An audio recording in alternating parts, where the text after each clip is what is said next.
क्या हुआ, कैसे हुआ, क्यों हुआ? जिस विशेष व्यक्ति का पूरे देश में आज के 1 महीना 20 दिन पहले जहां भी पहुंचता था उसके नाम की जयकार होती थी। छोटा हो बड़ा हो कोई भी हो, जय हो जय हो जय हो। ऐसा क्या हुआ इस 20 दिन के अंदर? 10 साल से जिसका जयकारा हमारा यह पूरा देश, पूरा भारत, बच्चा हो जवान हो बूढ़ा हो जेंट्स हो लेडीज हो, सभी लोग जिसका जयकारा लगा रहे और उनको गर्व होता था, अभिमान था कि हमें एक ऐसा विशेष राजा मिला है जो बिना भेदभाव के, बिना ऊंच नीच किए सबका साथ सबका विकास करने के योजना को लेकर पूरे भारत को आगे बढ़ाने का कार्य कर रहा है। आज क्या हुआ?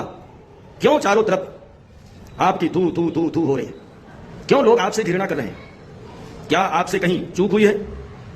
क्या आपने बिना सोचे बिना विचारे बिना लोगों के राय सलाह लिए किसी अनपढ़ गंवार नास्तिक विचारधारा के व्यक्तियों का संग करके आपने अपने बने बनाए कार्य को, सम्मान को, प्रतिष्ठा को अपने ही हाथों से उजाड़ दिए? आपको ऐसी क्या मजबूरी आन पड़ी थी? जो भारत की शान है, जो भारत के संस्कृति सभ्यता के लिए जाना जाता है, जिसके पास ज्ञान का भंडार है, जो ज्ञान को ही अपना सर्वस्व मानता है, जो अपने सफलता से अपने ज्ञान से ही आगे बढ़ना चाहता है, जो किसी के आगे भीख नहीं मांगता, स्वाभिमान से जीना जानता है, आपका क्या बिगाड़ा था? आप तो खुद शास्त्र के ज्ञाता हो, वेद के ज्ञाता हो, ग्रंथों के ज्ञाता हो, हिमालय के गुफाओं में जा जा करके आपने तपस्या करी, साधु संतों के साथ रहते हो, भारत क्या भारत के बाहर भी अपने देवी देवताओं का मान सम्मान बढ़ाते हो, देव स्थानों का निर्माण करवाते हो। भारत की जो पहचान है, जो संस्कृति है, सभ्यता है, किस चीज से है? शायद आप भूल गए। भारत की पहचान भारत के संस्कृति और सभ्यता से है, ज्ञान से है। भारत एक ऐसा देश है जो सबको ज्ञान दे सकता है, सबको अपने अंदर समाहित कर सकता है। और अंग्रेजों के जमाने में जो हमारे ग्रंथ जलाए गए, वेद जलाए गए, व्याकरण जलाए गए, सारी चीज जला दी गई। जलाने के बाद भी आज इस धरातल पर क्यों जीवित है? क्यों यह भारत सोने की चिड़िया कहा जाता है? आज आपको क्या कहें, शब्द नहीं है। आप कुछ दुराचारी नीच विचारधारा के लोगों के साथ मिलकर देश का खंडन करने के लिए, बच्चों को आपस में लड़ाने के लिए, देश को विनाश की ओर ढकेलने के लिए, विद्यार्थियों का जीवन तहस नहस करने के लिए कुछ 2-4 गिने चुने लोगों के साथ बैठ करके आपने ऐसा घृणित कार्य किया है। आज पूरा देश, भारत देश का हिंदू हो चाहे अन्य देशों में जो हिंदू रह रहा है, सभी दुखित है।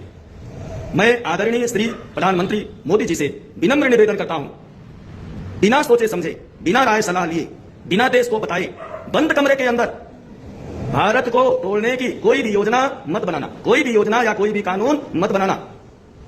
आप शायद भूल रहे हो, यही क्षत्रिय, यही ब्राह्मण, यही वैश्य इस देश की रीढ़ है, रीढ़। अगर यह है तो भारत और भारत की शान है, भारत की संस्कृति है। अगर यह नहीं है तो यह भारत शून्य है, शून्य, इसके अलावा कुछ भी नहीं।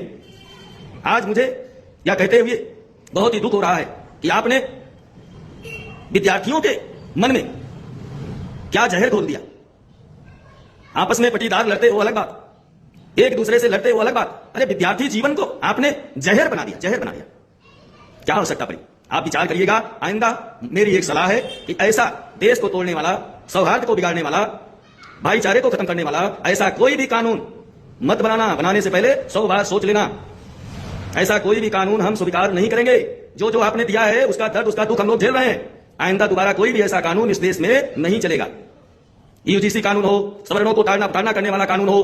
अरे कोई ऐसा अच्छा काम कर लेते, गौ हत्या बंद करवा देते, ब्राह्मणों के जो मंदिर है उनका अधिकार छोड़ देते, उनको दे देते, सौंप देते हैं, कोई हित में कार्य करते।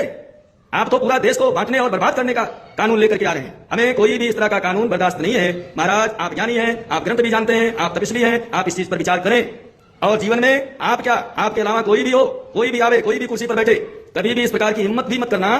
देश विरोधी और देश को तोड़ने वाला कानून यहां पर नहीं चलेगा। इसका विचार 100 बार करना।